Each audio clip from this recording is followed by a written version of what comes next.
government level, sometimes there's absolutely nothing wrong with, especially if you have expansionary tendencies, sometimes you have budget deficit.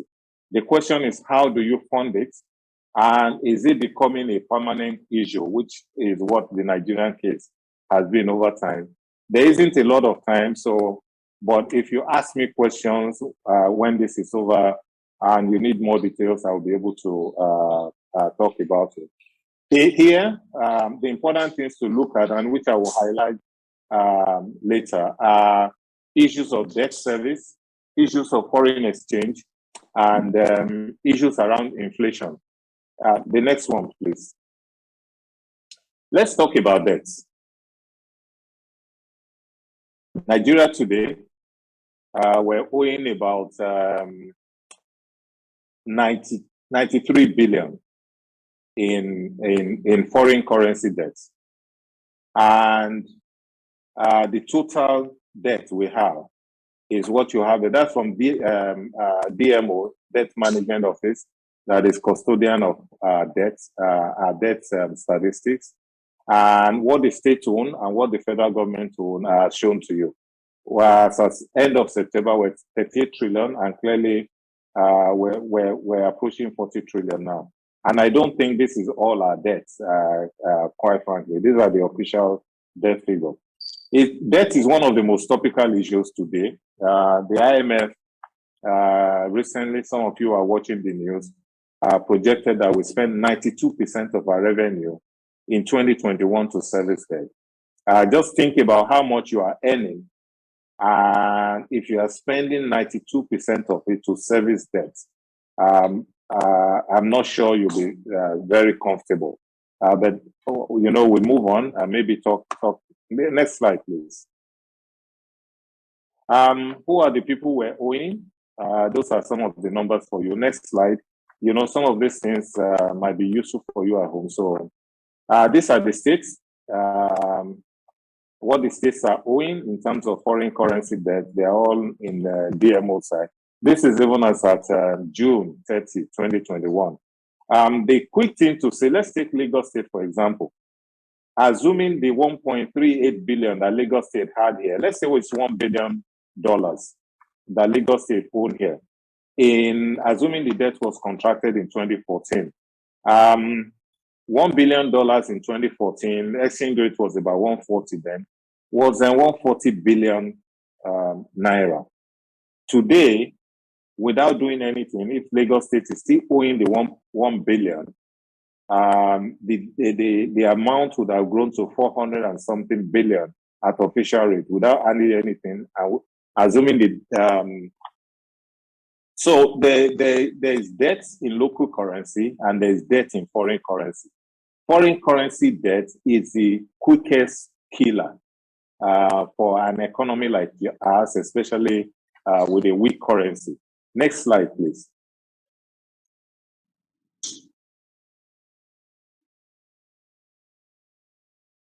Okay, some Chinese loans and what we use them for. These are all just for your information. Next slide.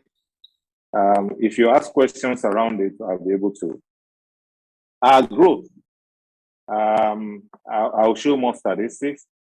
This Nigerian yearly growth and 2 years in between this period where we've had negative growth. For a nation like us, experiencing population growth of over 5% per annum, real GDP growth is negative as it is.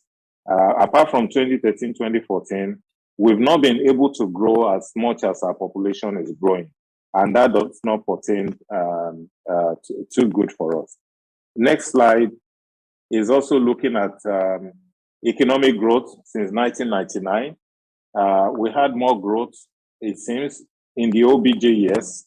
And if you look at it, I'll talk about it shortly again.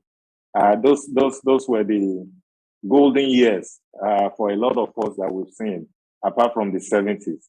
The various industries were going in. I mean, everything is practically triple digits. When you look at agriculture services, industries were going at 28%.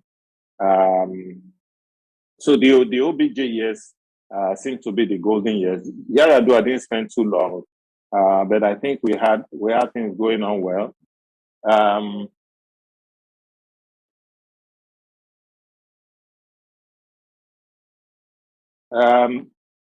President Jonathan's time and all of that. Next slide, please, quickly. This is showing the high interest payments that we pay as a percentage of government revenue in 2019. Risk and reward go hand in hand in finance. Where you see a nation paying a lot of interest on its debt is a sign that that nation is a high risk. And I mean, even Argentina, and it could also be because we're not negotiating our loans pretty well. Ghana was offered double-digit Eurobond loan recently, and they kicked against it. Sometimes it looks like we just accept that. Maybe Nigeria can get better rates if we. But if you look at the league of countries that we're sitting with, even Argentina is better than we are. Next slide, please. I'm just running through structural issues that we have, then look at issues we had recent time. We'll be able to talk about and where we are. Then we will be able to appreciate what sort of future we're all looking at. In the last 6 years, you can also see what you have. In 2014, unemployment rate was 8.19%. In 2019, or is it 2020, you're talking about 3.28. Food inflation rate, 9.78 in 2014, 22.72. You will see clearly that since 2014, the economic fundamentals of the country seems to have deteriorated. Next slide, please. Yeah, that's the precarious financial situations we find ourselves. The slide I have here is up to 2020.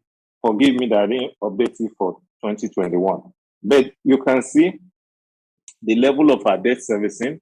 Look at how low our revenue is. And look at, this is what I'm saying. If you look at the blue, which is debt servicing, versus, what do you call that, golden color, or towards 2020, our debt servicing and revenue are more or less shoulder to shoulder. And look at our debts, you know, so mountainous, so to say. Next slide, please. Next slide, thank you. We complain about fuel and all of that. These are some statistics also for you. In 2015, fuel was 87 naira, and I talked a little bit about it. And for information of some of you who like history, the price of petrol per liter in 1986 was 20 kobo. 1986, 20 kobo. And I believe you're all grown up in the university, some are graduates working. So we bought fuel not too long ago for 20 kobo. We're hearing if fuel price is not increased for one reason or the other because of election, I don't think that we'll get away with it for so long. And we could be paying anything between 400 and 500 naira for fuel. Rice, a bag of rice is what you see there between 2015 and 20. External debt. Next slide, please. I'm sure some of you have also seen this. This was June 7, 1977. Fuel crisis may be over next year. That was 1978. And we're in 2022. We're still on fuel crisis. Next slide. Some of you might also have seen this. I hope Mr. Ramoni Oyewole or somebody related to him is not here. The price of Peugeot, as you can see, the date is there. 8/4/1982 was 3,000. A Peugeot, brand new Peugeot, was less than 4,000. I think, yeah, my sister bought a brand new 504 in 1984. It was 9,000 naira. A Prado today is 50 million. You're buying Range Rover, you're probably going towards 100 million. Corolla, 20 million. Honda CR-V, 30-something million. Kia, the smallest one, 8 million. You know, I ask how many people, and these are real issues I believe that all of us have to contend with. I don't want to spend too much time here. I'm still in the banking space, and I have lots of friends who have been directors or left the industry. What you see is an average bank director when they retire. If they retired 10 years ago, you will know how long they retire from the car they ride, because it's the last car that the employer gave them that they're still riding. Yeah, that's about cars and some of the things that will face all of us in the next 5 years. We don't know where the exchange rate is going to. Can you change your car? You know, these are some of the things that all of us are contending with, we're thinking about and asking ourselves what is going on. Number next, that's Allen receipts. I believe a lot of you know. As you can see, mints are 3 countries: Mexico, Turkey, Indonesia, and Nigeria. These are countries that were supposed to be in the same league and were better than them in the 70s. But relatively, there's nothing wrong if you compare us with them. Look at how Nigeria is growing relative to all of those countries. In 2015, we are growing at 2.6, and Turkey was growing at 13.9. Although recently, Turkey has its own issues. I don't want to talk too much about that. We're focusing on Nigeria. Next, I put a lot of pictures and all of that because I know a lot of us, you know, when we're giving this, hopefully it will be attractive enough for us to look at some of the, look at how we're growing also with the rest of African countries. Senegal, Kenya, Ghana, Rwanda, Ethiopia are all going faster than Nigeria. Doesn't look too good for us. Next slide, please. Thank you. The sectors that are contributing to our GDP changed. I didn't want to bother you with all the statistics and all of that because I'm not in one of my training classes or economics presentation. But if you look at things before 2014, especially before 2012, you'll see oil and gas up there. But I think we're getting back to the basics. Agriculture, check what is going on all around the world. Tune to your Bloomberg. Check how cocoa prices are going up. Check how sugar, check how wheat and all of that. Everybody is coming back to the basic. Food is so important. In the UK, it's unbelievable. All over the world, really. Even in the US, farmers are having a good ride. Even in Nigeria. May last year, live chicken, I buy live chicken for 2002. By December, the person who supplied me was asking for 4,002. Even water, you know, a lot of basic things. It's the same thing practically all over the world. Prices of agricultural commodities have gone up. So those who are looking at, and in terms of contribution, agric remains a backbone. The next slide is looking at top agricultural exports. If that's what you're interested in, what is giving us a lot of traction, agricultural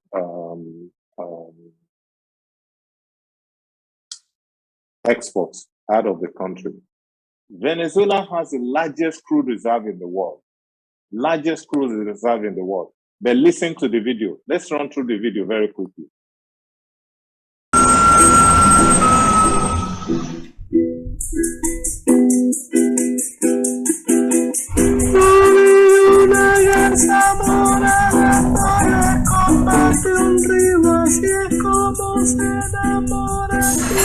This cup of coffee in a way encapsulates the drama of the Venezuelan crisis. Today, you need this amount of money to buy this cup of coffee. But the inflation has been so out of control in Venezuela in recent years that today, this is the equivalent of what I had to pay 15 years ago for a one-bedroom flat. I hope you are listening. You will now sell a one-bedroom flat to drink coffee in Venezuela.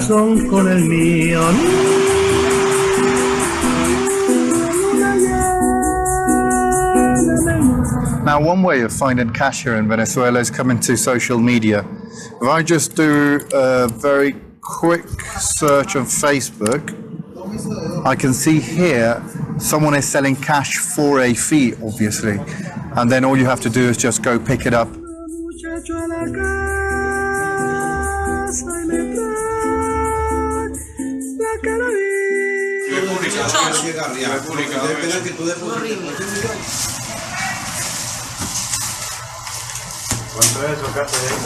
This is an example of the inflation rates in Venezuela. All of this money is barely $4.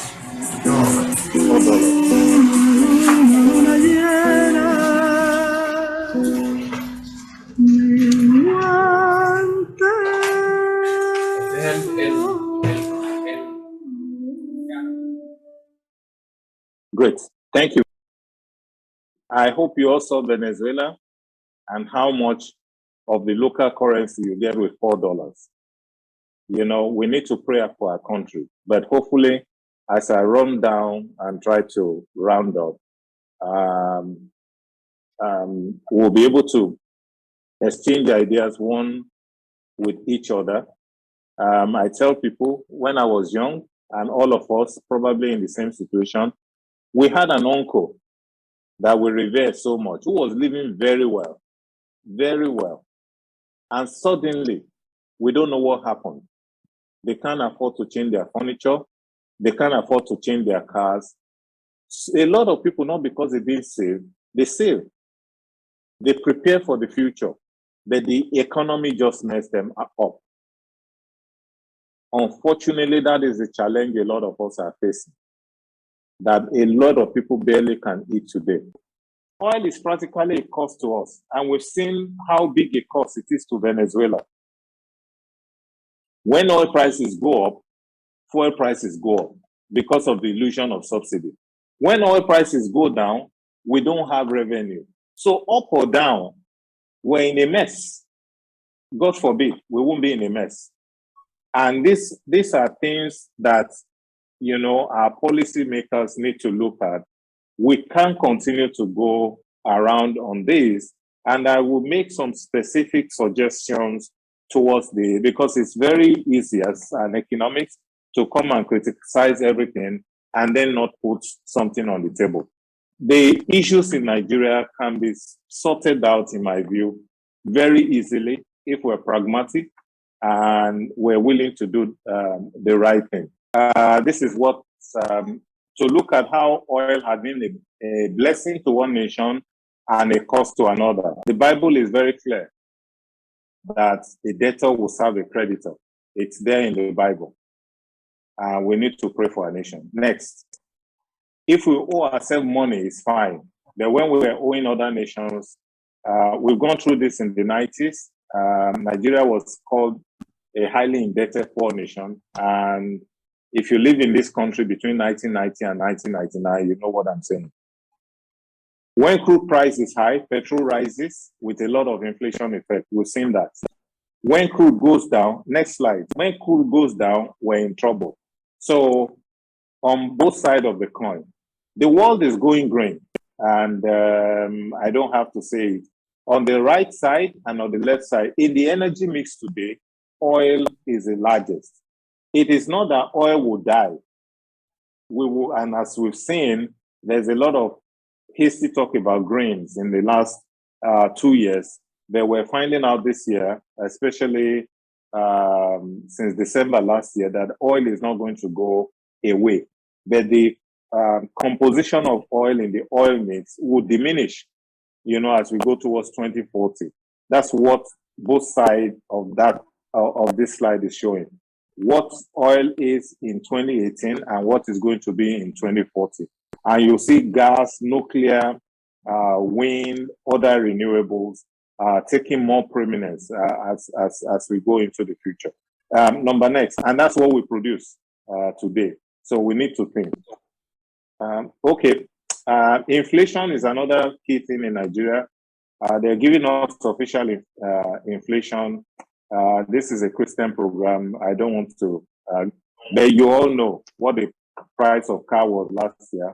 If you're buying it today, I used to buy Nestle food for 800, 900 naira for the carton of water last year. It is 1,007 this year, and you can check around how things have been. Next slide, please. Okay, I talked about federal government and our revenue program. I think last year when we were raising Eurobond and all of that was when leaders in our nation were talking about debt relief simultaneously. It's like going to the bank and asking for loan and then asking them, is I'm concealed there? Will they take over the loan when I default? There's what it portrays, and that's why a lot of lenders in the international market today are not willing to touch us with a long spoon. Please, let's go on. Early in the year, you heard that Nigeria will need about 12 trillion debts over the next 1 year. Our budget is 17 trillion this year. We're looking for debt.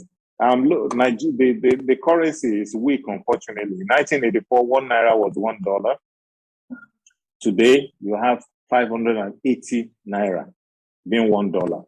And what this slide is showing you is that if you have 100,000 naira in 1980, 100,000 naira will get you $200,000. In 1990, the same $100,000 will only get you $13,000. In 2000, this is 10 years interval.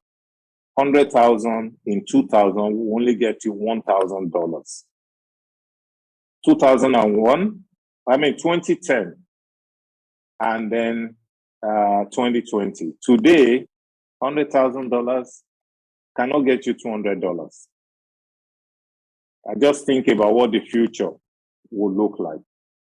And I hope, I don't want to. Next slide. The value of 1 naira over 40 years. That's it. If you have 1 million naira in 1981 and you put it in dollars, you will get $1.5 million. In 1991, 1 million naira will give you 102,000, less than a tenth. The rest for you to look at. Next.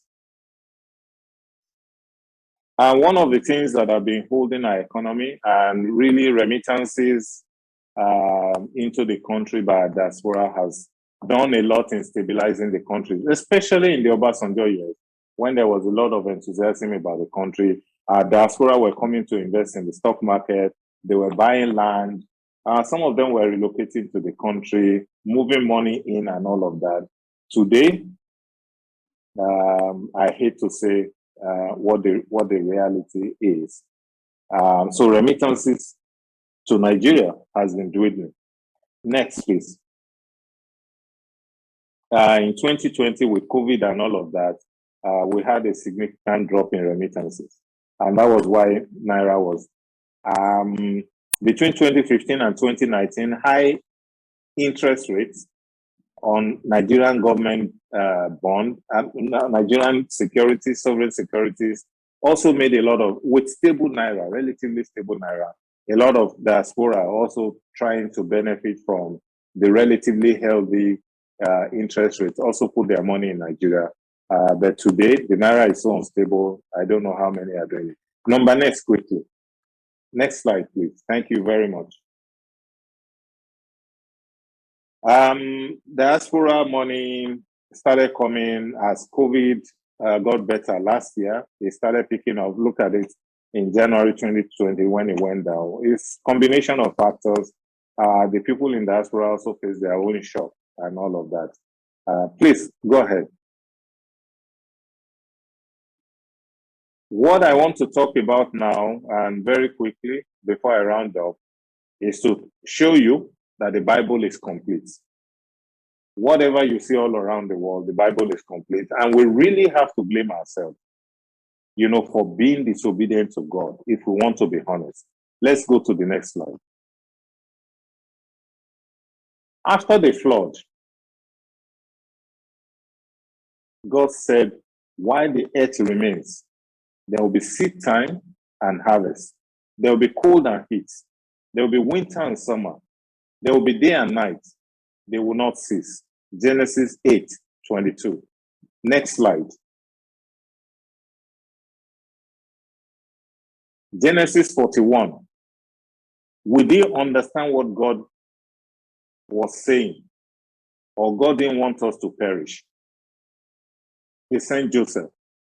In Genesis 41, 28 to 30, Pharaoh had a dream. Pharaoh is the ruler of Egypt. Egypt was the cradle of civilization then. God showed Pharaoh what he was able to do. Pharaoh, what he was about to do. Pharaoh could not interpret it. God sent Joseph. There will be 7 years of great plenty throughout all the land of Egypt. Verse 30. Then after them, there will arise 7 years of famine, and all the plenty will be forgotten in the land of Egypt. The famine will consume the land. I'm about to round up, but these are the most important slides for us to take. The Bible is complete, and we have to blame ourselves, and we need to change our ways from here. Next slide, please. In Nigeria, what have I observed? And when I came 4 years ago, or thereabout, I did brought this out, that my own understanding and what I've seen. Between 1970 and 1984, I was born in the 60s. After the Civil War, God brought boom to this country. We lived in a Butemeta railway. There is no iron bar on the window. We sleep in the open air. When I'm coming from school, Kingsway and all of that are down the road. As a student or a pupil, I was in primary school, wearing uniform. If you enter Kingsway, you can take anything you want. You can drink ice cream. You can eat biscuits within Kingsway and Leventis. Nobody will challenge you as a student, and you walk out. They won't let you take it out, but you will be able to eat. £1, the naira was at parity with the pound up to 1986. £1 was £1. We had boom between 1970 and 1980. Babangida came in, or in between General Babangida and General Buhari, we had busts. Tough economy. If you remember Surulere, you don't drive brand new car in Surulere if you don't want to destroy yourself. Sunday afternoon after church, you don't parade yourself in some places in Surulere. It was dangerous. 14 years, we had it tough. Those were the days of hyperinflation. Those were the days we defaulted. Sometimes in August 1994, I think there was an alignment of the official and parallel market rate. And overnight, you bought dollar at 22, or you ran into contract to sell dollar at 22. And then on NTA News, we were told that the official and the parallel market had to be realigned. Rates moved from 22 to 80 overnight. It was tough. It was difficult. Between 2000 and 2014, we had the new democratic dispensation. The Obasanjo years added with Yaradua and a bit of Jonathan. Those were a period of boom. And since 2014, I was in MBF session in 2017 or so, or 2018. And it looks like since 2014, you look forward to next year. 2015 will be better. 2016 will be better. 2020 will be better. 2021 will be better. 2022 will be better. With what are we seeing? We're back in the bus. What it seems to me is that the Nigerian cycle has been the biblical 7 years times 2. Every 14 years. And, you know, I will try and round up shortly. Maybe some of you can give us some positive, anything that will turn us round. Anybody who read what Lamido said recently, and I've told anybody I know that, quite frankly, except God says, like Moses, go and be the leader of Nigeria. I don't know what anybody with the situation that the country has put itself now, except God wants you to come and deliver us. You really, really don't want to touch this country because it's the numbers are grim, and what people see is probably worse than what we don't see. But I don't want to get too much in. Next slide. Take note of this. Everything you face is in the Bible. Everything you face is in the Bible. The key contributing sectors of it. I say move to the next one. You all get the slide. Full gospel will send this to you. You shall remember the Lord your God, for God is the one that gives us power to make wealth. That God will establish his covenant which he has sworn to us as it is today. That's the word of God. So irrespective of what is happening, even if a pagan follow God's principle, save in your time of plenty, so that when famine comes, you'll be able to tide over. Pagans are prosperous. People of other religion, God is not about your religion only. It's about knowledge of the word of God and your ability to practice it. In Nigeria, we deceive ourselves. Our ways of life we're not straightforward. Somebody who should not be driving a salon car will go and buy Jeep, will borrow money just to show up. Every weekend, we go and sew clothes. Let's move on. The intention is that we should talk to ourselves seriously. In the midst of famine, children of God will prosper. And what happened? Isaac sowed. And he reaped in the year 100-fold. So what is important is we sow, we save, and in times of plenty, so that we can have a good harvest. Next one, please. Next slide. Apologies, I'll soon round up. What is also very important, all of us have what it takes to prosper. Moses got to the Red Sea. He was confused. He didn't know what to do. Then God told him, what is in your hand? And he said, the staff. What happened? Strike the water with your staff. And the Red Sea parted. So there's no economic challenge you are facing. There's nothing you are facing. The solution is right with you. God has made you complete. Otherwise, he will not rest in the 7th day. Next slide. I just take Nigeria very quickly. I think we're almost there. This slide is not too clear, but in my view, Nigeria will go. The first thing is, debt is not what Nigeria needs. What has put us in trouble is not what we need. What we need is trade. God has given us a lot of things to trade with, and I'll show you very shortly. Take oil away, copper, lithium. What are the other key metals that you need for renewable? They're all in Nigeria. Gold is in this country. They were too lazy. We're not ready to do it. What Nigeria needs to do is approach nations and say, we want to trade with you. Gas prices is going up in Europe. They are afraid that they're going to freeze. Meanwhile, Nigeria is flaring gas here. Crude is almost $100. I think what we're producing today is about 1.4 million barrels a day. We can't even produce enough. OPEC gave us 1.8 million barrels per day. We can't even produce it because we didn't invest.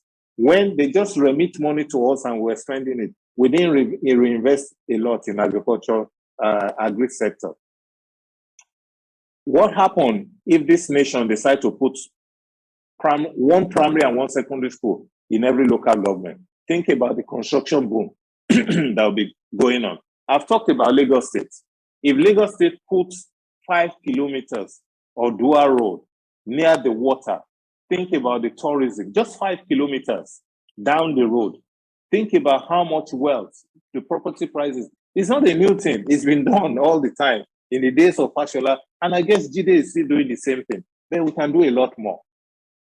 Put road anywhere in Lagos. The prices go, wealth is created just like that. And people use that wealth to go and borrow more and more money. And a lot can happen with property rights. Give Germany gas and go into whatever with them. Let Siemens help us fix our electricity.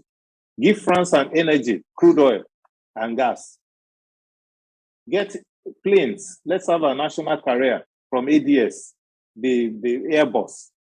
Give China gas, crude, and other minerals. Let China come and build our infrastructure. Bullet trains, airport, ports, and roads. It's not rocket science. Give the Americans oil. Let them give us Caterpillar to fix our road. We've seen from what Dangote did from airport to wherever that you don't need granite is in this country, cement is in this country. We just need Caterpillar to help us roll the thing. Now we're up and running. Next slide, so I can finish quickly. Next slide. I think I'm almost there. These are previous slide. I have a lot of this. I pray it shows in your system a lot better. Every state in Nigeria, including Abuja, look at gold, iron. I mean, there can't be industrialization without iron. Gypsum, lithium, zinc, tantalite, glass, copper. You don't want to know how much copper is selling. Get into Bloomberg and look at it. What do you need? Call BHP. Call Anglo, what's their name now? The global mining company. Sit with them, negotiate. A nation like Botswana, reaping a lot of diamond. All of these things are in Nigeria, gemstones. Next slide. The point is, just like God told Moses, what is in your hand? There's a lot God has given this country. For us as an individual, very quickly, bottom line, things are still going to be very hard for the country. And if we're not careful, if we don't mend our ways, it could be worse. And exchange rates, when exchange rate tumble, it tumbles in multiples. And we need to get our acts together. For us as an individual, especially for the age that we are, I just ran through, and I think this should be the last slide or thereabout. Develop investment skills. Some of us, the Bamishe people, if you remember, it was just a few months ago. If you work for money, then you don't have to outsource managing it. You know, it's a problem some of us have. We work very hard and then we give all our money to somebody to manage for us. That person you are giving your money to has issues and challenges. And that's why people suffer sometimes in old age. You must save. As we've seen now, God created the good times and he also created what he called is not good times. And we have absolutely no right to ask why. That's the way it pleases God. And I believe he's teaching us something. You have to invest. There is pain at certain times of our life, and there is gain at certain times of our life. We have a choice which one we want first. If you are blowing your salary and you think it's not enough, if you are still working, you are having your gain. Please don't disturb your children. You know when the consequences start coming in later years. Invest some of your money. Save. If Egypt did not save, maybe there will be no mankind on earth. But God did not want that. So he created Egypt to save the rest of mankind. Simple lifestyle is very important. Don't join Joneses. Don't do what other people are doing. Don't run after somebody who has borrowed money from the bank and showing off as a rich person, because you put yourself in trouble. We must be able to plan ahead. We should have strategic goals. We should have budget. Where do you want to retire to? How do you want to retire? How much do you need when you retire to live on a recurrent basis? How often will you change your car? You also need to have an idea of what your capital expenditure will be. When I was sending my child to school, I had a good friend. We sat down then many years ago, and he was telling me that you need 85 million to send a child to the UK for education. Those who are doing it today, you need between 150 and 200 million because exchange rate has changed. You need to be able to quantify when you want. When we're a lot younger and they were being born and they were going to primary, secondary school, I think I have a friend where we sat down and said, look, you need a 2-wing duplex in Lekki, earning you a certain amount of money to pay school fees. You know, a prudent person should be able to do that. Let's also confide in our spouses, our children, that we should be firm and prudent around our resources. You know, tell your wife the way it is and hold your ground. But what I've seen with women, if something is built around their children, they don't mess around with it. So tell them the future you want to create for them and they will follow you. Quantify your needs. I've talked about that. Be careful of Ponzi scheme. Anything that is, some people came to me and said they'll pay 10% per month, you know, if I place money with them. And I say, what are you investing in Nigeria? How many of your family has put their money in such schemes? We forget our principle and chase after interest and get ourselves into mess. You know, certain things are not possible. Agro, what all sorts of things come up in Lagos. Diversify across countries, diversify across obligors if you are investing, diversify across companies, diversify across assets. And I'm sorry, you should have some foreign currency component to your assets because of the way Naira is going. It's one of the ways to hedge your whatever. When you need the money, then you convert it back. If you are above 50, especially, and you are not working, you need to have a certain percentage of your assets as cash. And there's a difference between cash and cash flow. Rent, dividend, salaries, interest are cash flow. Cash is what you have in your pocket and your savings account. The difference between cash flow and cash is that one can be stopped. Cash flow still has some risk. Its flow can be stopped. Your tenant might not pay you your rent or pay it to you on time. First Bank was paying 1 Naira dividend 20 years ago. They're struggling to pay 40 kobo now. That's what cash flow is. The money you have in your pocket is cash. Cash is what buys food. Cash is what pays school fees. Cash is what pay medical bill. You need to have at least 10% of your asset. There's so many of us with mansions we live in. We have big cars, and sometimes to fuel it is a problem. We start thinking in the night, where are we going to get 100,000? You need to think through it. Land in Lagos, you can't go wrong. If you want a long-term sustainable, Lagos has made a lot of people rich, and it continues to do so. It's the smallest state in the country, and everybody wants to live here. The country, 10% of Nigerian population live in Lagos. Meanwhile, there are over 200 million people in Nigeria, and Lagos is the smallest state. Buy land anywhere in Lagos. I can give you the statistic. Lagos, Lekki was 250,000. And I'm seeing some names here when I was scrolling through it, they're still in the class. All of this Lekki area and all of that. I mean, Lagos end around Ecobank on Ajose in 1992. Zenith was isolated down the road. You know, anywhere around Lekki here is bush. Land in Lekki in 1992, I think was Lekki phase 1 was 250,000. Now you're talking about 500 and all sorts of numbers. If it's one plot you buy, it's a lot of money. But you should realize that land can be liquid. Although in Lagos, it box it.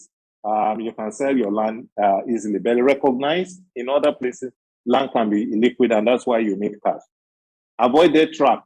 Don't go and take mortgage when you are in your 50s. It's not meant for you, it's for your children. Don't do stock markets if you don't have long-term money, and don't join business you don't know if you are not at the center of the power structure. Some of us will go and start salon and all sorts of things, and we're not the one. We don't know how to bag. We start restaurants, we don't know how to cook. When your workers walk away, you have to start begging. So be careful what business you want to get into. Now, I think it was in Exodus or whatever. My wife showed me this, and if people don't know, the Levites are supposed to be trained in their first 25 years of life.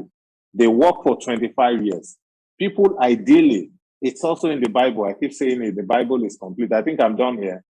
When you are 50, you are supposed to start retiring, quite frankly. That's what is in the Bible.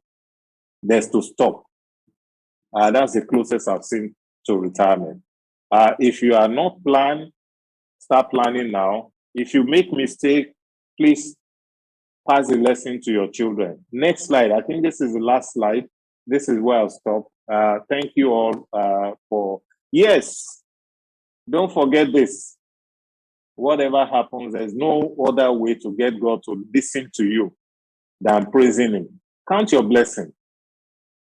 Whatever happens, what God says is He will supply all our needs according to His riches and glory in Christ Jesus. But you must know Christ Jesus before you can get into that riches and glory. So please know Jesus, author, finisher, our supplier, our provider, our healer. I wish us all a happy 2022. Thank you very much. I think I saw a question. Someone was asking any suggestions on what Nigeria can do to stop the downward trend if they are prepared to listen. The last couple of slides showed you very clearly that God created this country complete. We have no reason borrowing money.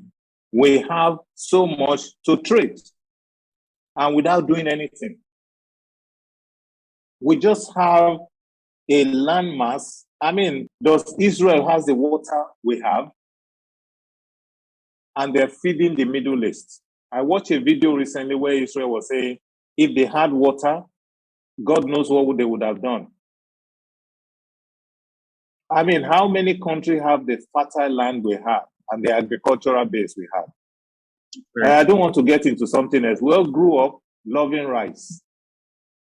It was in the University of London that a professor told me that the starch we make is the best. That yam, sweet potato, gari is the best. And it's very simple. It says when we cultivate our own food, they only last for 1 year. So the yam that is grown last year that we're still eating, by the time the new yam comes, we finish eating it. And when you buy your yam and you put it in your store and you leave it, within 3 or 4 days, it starts growing because the cells are alive. Yet we prefer to eat rice of 20 years that they put phosphate in. Go and put anything in the rice you buy from Southeast Asia and all of that. They will not grow. Go and test the wheat that we used to make bread. And those are the things that are shortening our lives. Our parents live to be 90, 100. And you see some of your mates dying at 80. I mean, dying at 50.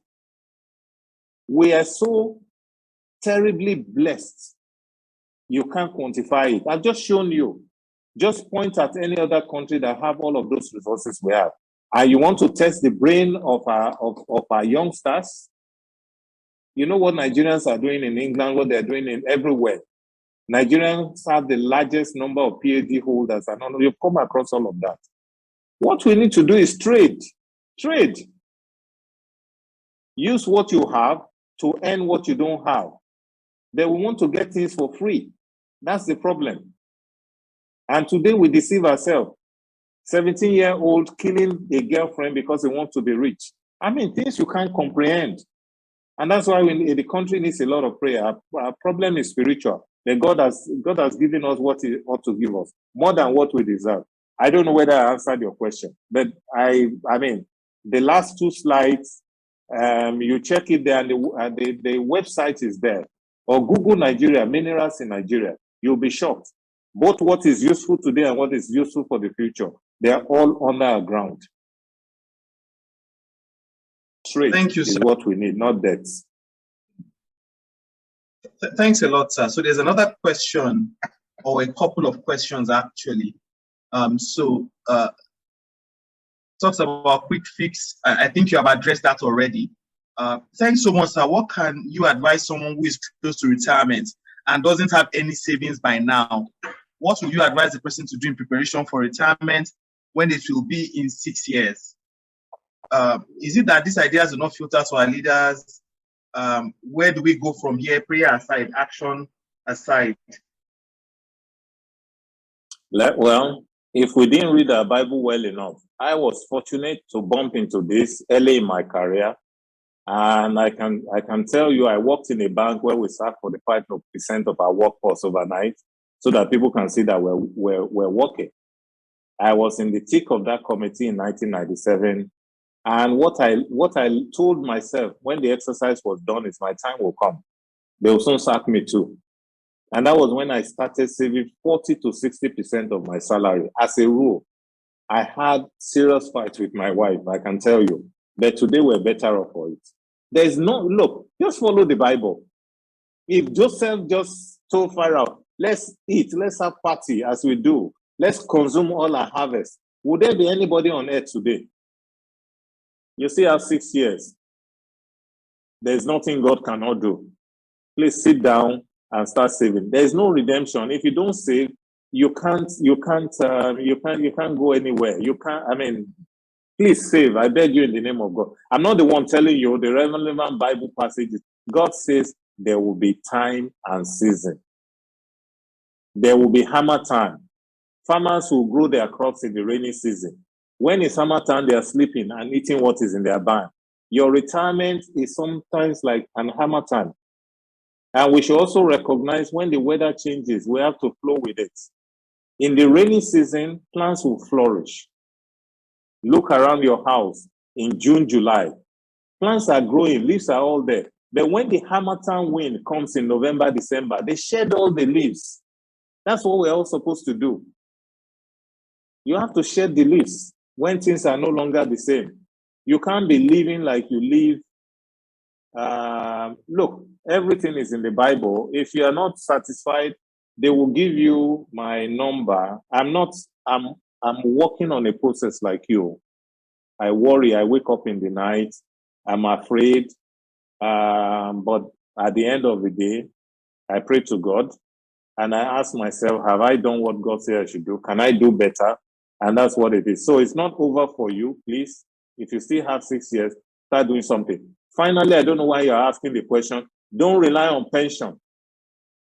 Right from 1960, there's NSITF, whatever. When people need pension, it always disappoints them all over the world. What you save is what is sure. If the pension comes, good for you. But don't bank on something that you don't control. The politicians control the pension. And go and read about the pension. The 7 trillion that was there. I don't want to say more than that. Do your own savings. Right. Don't count on pension.